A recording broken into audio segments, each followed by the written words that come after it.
intéressé à ces questions-là, mais il y a plus de 2 ans là-dessus. Moi, j'ai commencé à investiguer un certain nombre de grosses structures qu'on connaissait, et qui, pour certains, nous ont dit « Ah ouais, les exosquelettes, ouais, je crois bien qu'il y a quelqu'un qu'on a là-haut, là, dans une de nos agences là-haut, mais ouais, je crois pas qu'il s'en sert, en fait. » Donc je ne crois pas qu'ils s'en servent. Et donc la dimension d'intégration, d'accompagnement et d'appui que souligne Lionel, merci à toi. Donc tu reviendras tout à l'heure sur la solution que vous avez développée SNCF, est tout à fait important. Donc merci à vous là-dessus. Et maintenant on va prendre, si vous voulez bien, un premier exemple d'utilisation de ces solutions. Alors, pardon, moi je continue à utiliser exosquelette parce que c'est très connu, et simplement la terme de solution, je pense, permet d'élargir les choses. Et on va le faire avec Benoît Loget. Donc Benoît Loget que je vous présentais tout à l'heure. Donc lui, il vient est dans un métier. Donc encore une fois, la question c'est quel type de métier, dans quel type de métier on est. Et là, c'est un métier qui est la boulangerie, qui est vraiment particulier, qui a encore une fois, chaque métier a des besoins et des situations de travail un peu différentes. Juste pour dire 2 mots de plus sur Benoît, je dirais qu'il est tombé dans l'agroalimentaire quand il était tout petit avec une potion d'ingénieur de ce côté-là, aussi sur la biologie. Et je dirais qu'après un aller-retour sur d'autres types d'activités plus orientées biologie, vous êtes revenu, donc vous êtes réintégré Breeder, pour lequel il est directeur industriel, pour lequel aussi vous avez eu, je crois par le passé, la responsabilité de la qualité. Donc encore une fois, on voit bien à quel point les choses doivent être liées, bien sûr, à l'humain, à l'appropriation, mais aussi à la finalité et à la qualité du métier. Et on verra que chez vous, il y a une forme de convergence chez Breeder entre je dirais, à la fois la qualité, la portée aux personnes et le produit, la qualité du produit. Voilà. Donc c'est à vous. J'ai 2-3 visuels pour expliquer ce qu'est votre métier. Donc peut-être question un peu de juste si vous pouvez situer le métier et puis aussi dire comment vous êtes venus, parce qu'ils y sont venus d'une façon, je trouve, très originale et très significative. Donc Benoît, c'est à vous. Merci. Écoutez, bonjour à vous. Breeder, ça fait partie du groupe Le Buff. Oui, Le Buff a, en 2 mots, a 2 activités principales. L'activité retail, vous connaissez peut-être, brioche dorée, pizza dell'arte, etc. Une grosse activité industrie qui se développe énormément, avec un corps de métier qui est la viennoiserie surgelée, pré-cuite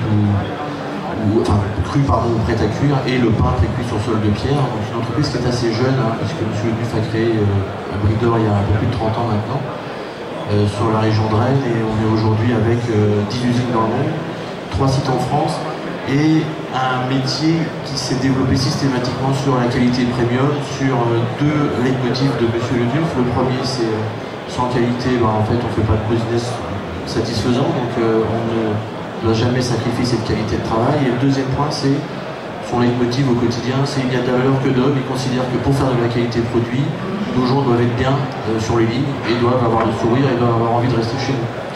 Donc le turnover, c'est pas le paradis non plus, ça reste de la boulangerie viennoiserie industrielle en soi, mais très axé sur des produits artisanaux. On est souvent qualifié comme étant des artisans dans le produit, industriels dans la gestion, avec une sélection franche des matières premières et puis donc derrière un vrai travail avec nos gens. Pourquoi on est arrivé aux appareils de soutien, d'amélioration? Là, vous avez quelques visuels, ça fait des lits très automatisés, mais vous voyez déjà en bas à droite une photo où on va scarifier les pains à la main.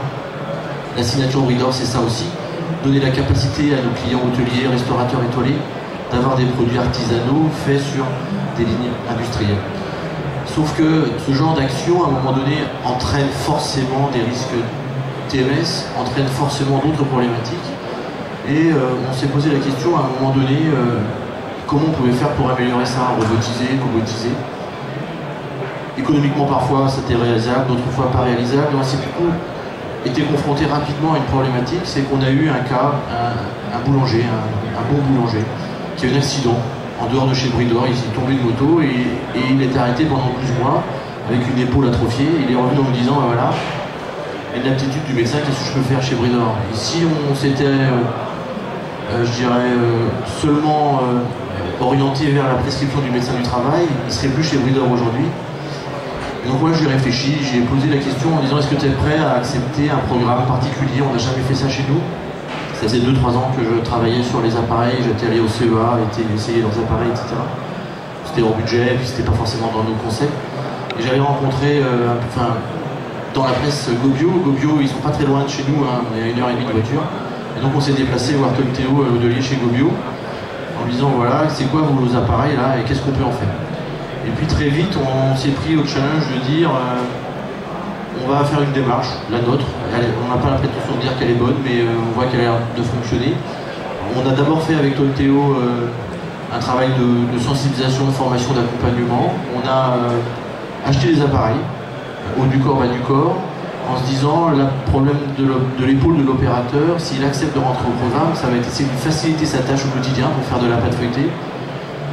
Et donc il y a besoin qu'il joue le jeu avec nous. Donc il a accepté le challenge, on a acheté les appareils, et en même temps on s'est dit mais comment on va faire, parce que ça va très très vite chez Bridor, il n'y a pas beaucoup de structure. Donc on s'est dit on va prendre un stagiaire ou une stagiaire en ergonomie ou en physiologie un peu du corps humain. On est tombé sur quelqu'un de très dynamique. Et on s'est dit ça va pas être suffisant. Et donc on a profité de notre journée sécurité qu'on fait toujours au mois de novembre. Donc Tom Théo avait l'obligation de livrer les appareils 2 jours avant, parce que sinon on a utilisé en fait la journée sécurité comme étant un fil rouge. Donc, nos salariés sont venus à la journée sécurité. Et en fait on leur a fait essayer les appareils. En fait on les a fait jouer avec ce qu'on a appelé nous les ergosquelettes. Ils ont joué avec les appareils, et ce qui fait que le lendemain, quand on a fait le tour de l'usine pour dire bonjour, moi j'ai été énormément sollicité en me disant mais nous on peut l'utiliser dans notre poste. On n'avait rien démarré en fait, hein. On avait juste le projet de maintien dans l'emploi de notre collaborateur. Et on s'est dit écoutez, on va faire une démarche, on va vous impliquer, on va sélectionner, on va analyser les postes. Ce qu'on a fait avec notre stagiaire dès le mois de janvier, et de là, on a commencé par le maintien dans l'emploi, et puis du maintien dans l'emploi, très vite on s'est rendu compte qu'il y avait énormément de débouchés chez nous sur les lignes qui sont semi-automatisées. Bridor, c'est à peu près 80% de lignes automatisées, pas forcément besoin d'appareils d'aide. Mais les 20% restants sont des procédés historiques où il y a beaucoup de travail de pâte feuilletée manuelle, où on va travailler des produits tels qu'on pouvait les faire chez les artisans. Et donc on a sélectionné en parallèle des équipiers, et on a fait un partage maintien dans l'emploi et lutte pour les TMS, où en prenant quelques bons équipiers moteurs, finalement c'était nos principaux VRP, hein, c'est-à-dire qu'on les a énormément accompagnés avec notre stagiaire, qu'on a embauché aujourd'hui, qui est chef de projet sur cette activité-là, on l'a embauché au mois d'août. Parce que de ces 2 programmes avec Tom Théo, on est rendu à 4, et on a travaillé en partenaire, en 2 mots, avec Gobio pour aussi intégrer des solutions de JAPE et intégrer des solutions de biocerveau. Parce qu'on considère que la santé, finalement, il n'y a pas de concurrence. Hein, c'est ma vision. C'est-à-dire qu'on partage avec nos concurrents sur ces sujets-là, même si ce n'est pas notre métier, on ne fait pas du commerce. Mais la santé de nos collaborateurs, que ce soit chez nous, chez nos concurrents, chez un fabricant automobile, la SNCF ou ailleurs, on a tous un intérêt, hein, c'est de maîtriser et de garantir une bonne sécurité, une bonne santé au travail de nos collaborateurs. Donc voilà notre démarche, et on l'a déployée en quelques mots sur 4 programmes maintenant. Le bas du corps, le haut du corps, hein, vous verrez, vous les avez déjà vus. C'est ce qui est passé hier soir au TF1 en privé, où on n'a rien demandé en fait. TF1 est venu chez nous suite à un article dans West France. Il faut juste comprendre, quand on a la communication autour, Bridor n'avait pas objet à se faire savoir qu'on travaillait sur des programmes comme ça.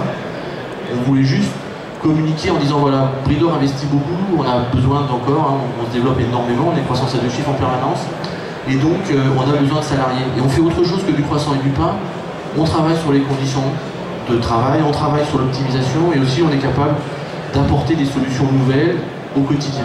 Alors, notre turnover est de 2,7 points, dans le métier c'est 8 dans notre métier. Donc, les gens qui rentrent chez nous n'ont pas trop envie de partir globalement. Néanmoins, on sait que les nouvelles générations, ils n'ont plus les mêmes références au travail que ce que nos parents, que nous on pouvait avoir. Donc si on ne le ramène pas sur des tâches compliquées, un peu plus délicates, des outils complémentaires, un peu apparentent un peu au jeu, alors on n'y arrivera pas. C'est pour ça qu'on est parti avec Tom Théo en partenaire sur ces solutions-là. Et ce qui fait qu'aujourd'hui, nos équipiers qui ont travaillé sur le haut du corps et le bas du corps vont être entièrement autonomes. Les appareils sont dans l'atelier dans la semaine prochaine, et ils vont les mettre en respectant les consignes de l'INRS, suivis par notre chef de projet. Et donc là, voilà, c'est parti. Donc on est plutôt satisfait de ça. Et puis de ce point-là, on a eu d'autres problématiques qui sont apparues. On a eu il y a un an, on en parlait avec Tom Théo en disant moi je suis toujours très curieux des nouvelles technologies. Et on a eu un technicien de maintenance qui ne pouvait plus faire la pince. Quelqu'un qui a 52 ans, et qui vient suite à ce médical et qui dit bah, je suis coincé, mon métier c'est ça, et je ne peux plus faire ça. Et le médecin travail me dit qu'il va falloir qu'on trouve un placement. Et on avait échangé ensemble en se disant, mais attends, il y a forcément des choses à faire. Et Biocerveau développait son gant avec sa batterie dans le dos. Et donc on a proposé aux collaborateurs de maintenance, bon, et c'est un investissement pour nous en soi qui n'était pas négligeable quand même. Parce que bon, même si on travaille bien avec Gobio, ils ne font pas de cadeaux forcément. C'était présenté. Et donc lui dire, voilà, tu rentres dans le programme, on va analyser ton poste, on va voir toutes les tâches que tu vas pouvoir faire grâce à ce gant. Et donc on a démarré le programme, ça fait un mois. L'opérateur est plutôt satisfait. D'abord ça lui a filé le moral parce qu'il s'est dit je suis plus bon à rien. Alors que là si en fait, je vais pouvoir maintenir ma tâche parce que l'entreprise a investi sur du matériel et on va le déployer. Et là, encore une fois, avec le maintien dans l'emploi, on a analysé les autres postes et on fait, historiquement quand on était gamin, il y avait le croissant ordinaire courbé, on en trouve un peu dans le sud-est de la France, vous savez le croissant qui est en forme de demi-lune, de lune là. Ce croissant-là, on peut le faire à la machine, mais parfois vous êtes obligé de le finir à la main. Et donc les gens font comme ça, donc vous avez 6 personnes qui pendant 8 heures font ça. Et donc là l'idée c'est de se dire, l'entrée maintien dans l'emploi nous ouvre vers une piste, lutte des TMS, optimisation des tâches. Et donc là on a identifié 2 référentes, des opératrices là, sur ce coup-là, qui vont être nos porteurs de drapeaux et qui vont vendre finalement la solution parce qu'on sait que la solution elle va nous apporter. Et en parallèle on est capable de pouvoir optimiser la qualité de travail qu'on fait avec Tomteo sur l'optimisation des appareils. Et le dernier programme qu'on a lancé, c'est un partenariat avec Japet et Gobio, c'est toute la partie dorsale, même si on a beaucoup de robots, il y a encore beaucoup de tâches où on peut faire un peu de port de charge, on peut faire de la palettisation manuelle, du picking, etc. Et la solution Japet est intéressante parce que très modulable, elle permet des petits, des grands, des costauds, des moins costauds, de pouvoir adapter, je dirais, l'appareil là c'est de l'appareil médical, je ne suis pas spécialiste, vous expliquerez ça mieux que ça. Et puis finalement de le déployer, et là la démarche est plutôt constructive pour nous parce que, vous le disiez tout à l'heure, Japet était spécialisé dans le médical, et nous en fait aujourd'hui on considère qu'on est plutôt novateur sur l'utilisation de cet appareil dans l'agro, en fait l'idée étant de vraiment l'adapter à nos conditions d'utilisation, parce que c'est comme ça qu'on avance, en partageant avec Japet, avec Gobio, on arrive à gagner quelques grammes par-ci, on arrive à gagner en conditions d'hygiène, en maîtrise des corps étrangers, on arrive à gagner en fiabilité. Et c'est une démarche un peu d'entreprise, une démarche d'hommes et de femmes, d'échange. Ça permet d'apporter d'autres choses à nos équipiers, de la joie parfois, de la curiosité, de l'envie, et donc de sortir aussi du quotidien et des contraintes. Voilà ce que je pouvais dire sur notre application. Un grand merci, un grand bravo. Alors, vous voyez à quel point d'ailleurs les choses sont intrigantes.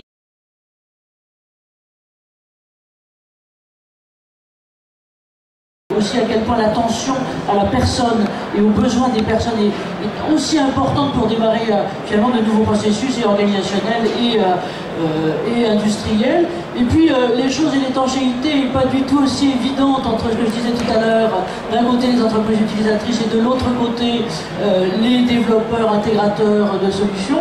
D'abord, il arrive, et là on a un parfait exemple sur scène, à ce que les développeurs, les concepteurs de produits différents travaillent ensemble justement dans une maison de meilleure intégration, et puis que des choses qui étaient signées médicales, militaires et autres, et ben finalement, j'allais dire, ça migre, c'est comme les microbes, pardon de vous traiter de microbes, mais là-dessus. Alors, je voudrais passer la parole à Tomteo, là maintenant, Tomteo Le Régulier, donc, qui représente Gobio Europe Technologies, mais aussi qui supporte ses clients et ses co-développeurs, pour un peu votre impression, je dirais à vous, sur l'exemple déjà de Bridor, l'intégration, la bienvenue, voilà, pour compléter un peu ce que disait Benoît, et merci à lui de son intervention.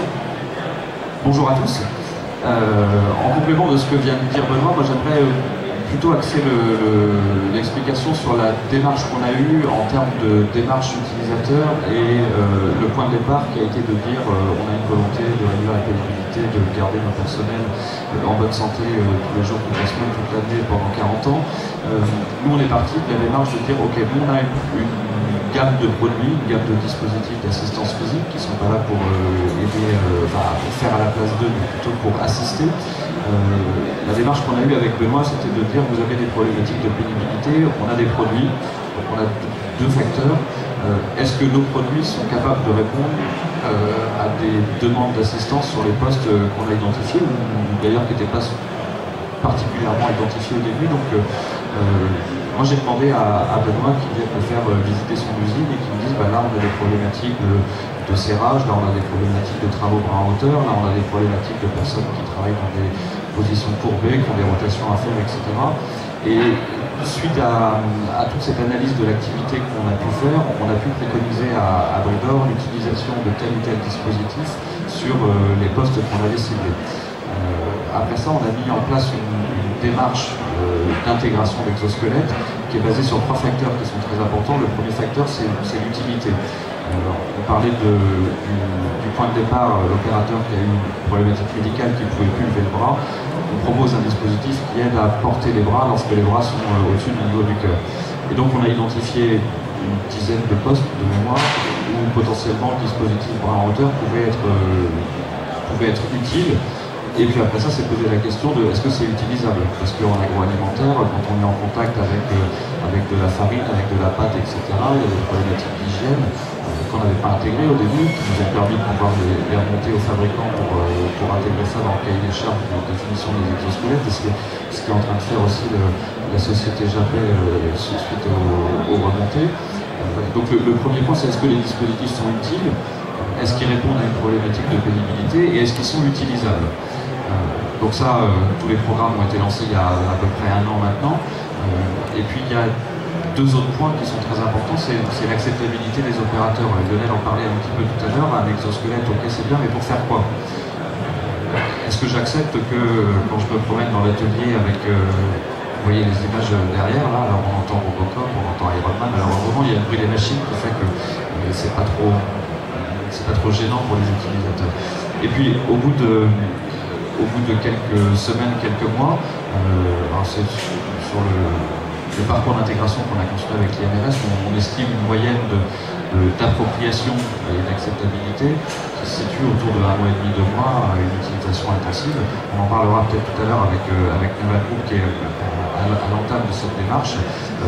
Et donc pour faire vite, puisque j'ai plus beaucoup de temps. Non, je crois qu'on reviendra peut-être tout à l'heure, effectivement, pardon, Théo avec Naval Group. L'idée c'est un peu, pardonnez-moi, mais de mettre en avant d'abord les expériences des entreprises, et puis vous reviendrez plus tard. Merci là-dessus, on a bien compris ce qu'était votre démarche d'accompagnement et d'analyse tout à fait précise.